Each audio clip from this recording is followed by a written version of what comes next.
আমরা যে রাষ্ট্রের স্বপ্ন দেখি, বাংলাদেশের বহু রাজনৈতিক দল এটার নামও জীবনে শুনে নাই। আমরা যাকাত ভিত্তিক অর্থনীতি চালু করব। সরকার সব ধনী ব্যক্তিদের তালিকা করে বাসায় গিয়ে সুন্দর করে যাকাত নিয়ে আসবে, আবার সব গরিবদের তালিকা করে সেই গরিব মানুষের বাসায় গিয়ে রাষ্ট্রের পক্ষ থেকে বিনয়বনতভাবে বলা হবে যে আপনি তো আমাদের রাষ্ট্রের নাগরিক, আপনাকে আমরা কিছু সহযোগিতা করতে চাই, বেয়াদবির যদি না নেন, মনে কষ্ট না নেন, তাহলে আপনার পাশে আমরা দাঁড়াইতে চাই। যাকে দেওয়া হবে সে তাকে আন্ডারমাইন করা হয়েছে এটা মনে করবে না, তার মর্যাদা রক্ষা করে তার পায়ে পড়ে রাষ্ট্র বলবে আপনাকে আমরা উঠাতে চাই, আপনি কি চান? তিনি বলবেন ঠিক আছে, আমাকে 5 লাখ টাকা দেন, আমি এইটাই শুধু চাই, আমি একটা শপ করব, আমার ছেলেকে একটা শপ দেব, অথবা একজনকে বিদেশ পাঠাবো, অথবা হালের বলদ কিনে দিব, অথবা শাকসবজি বাজার দিবে, আমরা তাকে টাকা দিয়ে দেবে। একবারই নিবে, একজন মানুষ একবারই যাকাত নিবে, দ্বিতীয়বার আর যাকাত নিতে হবে না।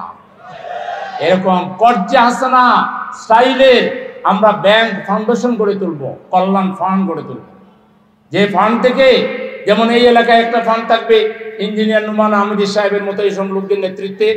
এখানে যারা কর্জে হাসানা নিতে চায়, কর্জে হাসানা হলো সুদ দেওয়া লাগবে না।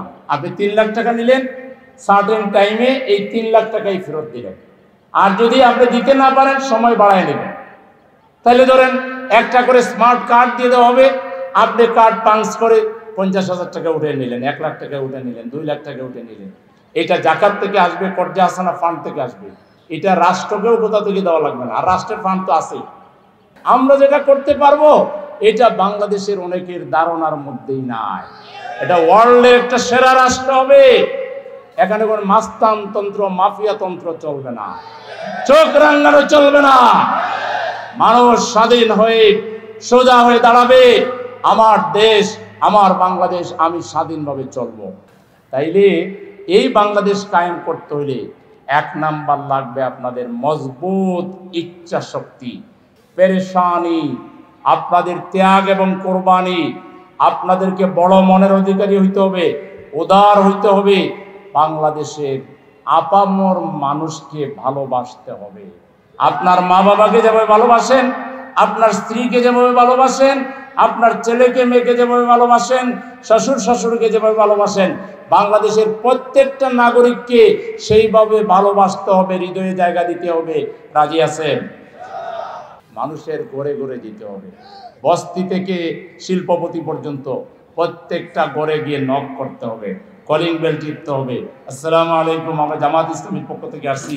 জামাত ইসলামীর আমিরের বক্তব্য লিফলেট দিতে হবে, তারপরে বসতে হবে ঘরে, শুনতে হবে ওনার ব্যথা বেদনার কথা, ওনার কষ্টের কথা, অসুবিধার কথা, সেটা নোট করে নিয়ে আসতে হবে, কোন ওয়ার্ডের কোন সেন্টারের। তারপর সেগুলো আইসা নিজেরা বসে পরামর্শ করে কোনটা কোনটা কিভাবে সমাধান করা যায়। মানুষের প্রত্যেকটা সমস্যার সমাধানের দায়িত্ব এখন থেকে জামাতের কর্মীদেরকে নিতে হবে। এত টাইম কি আপনাদের আছে? ব্যবসা করবেন, চাকরি করবেন, ছেলে মেয়ে বিয়ে দিবেন, পড়ালেখা করাইবেন, সামাজিক কাজ করবেন, আরো কত কাজ। মানুষকে ভালোবেসে মানুষের সমস্যা সমাধানের জন্য এত টাইম আপনাদের আছে? তাইলে কিভাবে হবে?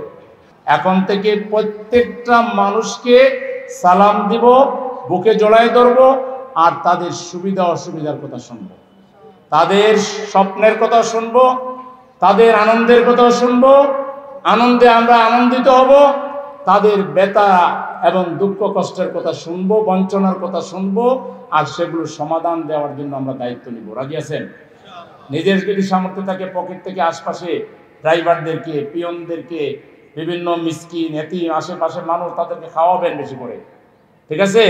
বেশি করে খাওয়াবেন। আর কারো যদি অর্থের অভাবে ঘরে খাবার না থাকে, কয়েকজন মিলে সেই খাবার পরিবেশনের ব্যবস্থা করবেন। কারো মেয়ে বিয়ে দিতে না পারলে মেয়ে বিয়ে দেওয়ার দায়িত্ব নেবেন। কোনো বিধবা নারী যদি তার কেউ না থাকে তার পুরো দায়িত্ব নেবেন। কোনো সিনিয়র সিটিজেন টাকা পয়সা আছে কিন্তু ডাক্তারে যাওয়ার তার সামর্থ্য নাই, কেউ নিয়ে যাওয়ার লোক নাই, তার চিকিৎসার ব্যবস্থা করবেন। এইভাবে এই সমাজের সকল শ্রেণী পেশার মানুষকে এখন থেকে আমরা মূল্যায়ন করব, সম্মান করব। অহংকারী মনোভাব দেখাবো না, বোঝাবো না যে আমরা বোধহয় খুব পাওয়ারের কাছাকাছি চলে আসছি কিংবা পাওয়ারে চলে যাচ্ছি। পাওয়ারে চলে গেলেও আমরা জনগণের সেবক হয়ে কাজ করব। এরকম একটা দৃশ্য বাংলাদেশের জনগণকে, তেজগাঁর জনগণকে এই যারা কর্মীরা আছেন তারা দেখাতে রাজি আছেন। এটাই একমাত্র পার্টি বাংলাদেশে, যে পার্টি করে এই পার্টিকে তাকে আরো সাহায্য করতে, এই পার্টি থেকে কিছু পাওয়া যায় না। আমরা কাজ করি কিসের জন্য? আখিরাতের জন্য, আল্লাহ সন্তুষ্টির জন্য। তাইলে এখন থেকে সংগঠনের নিয়ম শৃঙ্খলা আরো ভালোভাবে বুঝবার জন্য ইউনিটগুলোকে শক্তিশালী করতে হবে, ওয়ার্ডগুলোকে শক্তিশালী করতে হবে, ভোট সেন্টারগুলোকে শক্তিশালী করতে হবে, ভোটের এজেন্ট আমাদেরকে তৈরি করতে হবে। বিশেষ করে দাওয়াতি ইউনিট তৈরি করে সাধারণ লোকদেরকে সংগঠনে জয়েন করানোর এবং কমিটিতে আনার ব্যবস্থা করতে হবে। প্রত্যেকে গড়ে গড়ে, প্রত্যেক গড়ে একটা পারিবারিক ইউনিট, একটা দাওয়াতি ইউনিট করবেন। আপনার পাশের মসজিদ, মাদ্রাসা, এতিমখানা, স্কুল, কলেজ, বাজার, পাড়া, মহল্লা সব জায়গায় দাওয়াতি ইউনিট করবেন। দাওয়াতি ইউনিট মানে একজন মজবুত কর্মী থাকবে আর 20-30 জন 40 জন সাধারণ মানুষ থাকবে, এটা নাম হলো দাওয়াতি ইউনিট। মাসে একটা বৈঠক হবে, একজন ভালো কর্মী আর 20-30 জন 40 জন 50 জন সাধারণ মানুষ, এদেরকে নিয়ে মাসে একটা বৈঠক হবে, এটার নাম হলো দাওয়াতি ইউনিট। এটা করতে পারবেন আপনারা? দাওয়াতি ইউনিট করতে পারবেন? আমরা এই ঢাকা সিটিকে একটা আধুনিক কল্যাণ সিটি হিসাবে, যেখানে যানজটের ঝামেলা থাকবে না, যেখানে পিছিয়ে পড়া মানুষ থাকবে না, মসজিদ ভিত্তিক আমরা এমন কিছু কার্যক্রম হাতে নিব যে একটা মসজিদ এলাকার মধ্যে যত গরিব মানুষ আছে ওখানকার মসজিদের যারা নামাজি তারা মিলেই এদের ব্যবস্থা করবে।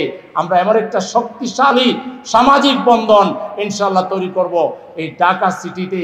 আজকে আমরা যেসব ময়লা, দুর্গন্ধ এবং এখানে আজকে এই ঢাকার মার্কেটগুলো আজকে সিন্ডিকেটের দখলে চলে গেছে, আমরা বিকল্প বাজার তৈরি করে এই সিন্ডিকেটকে ব্যাঙ্গে চুরমার করে দেব ইনশাআল্লাহ।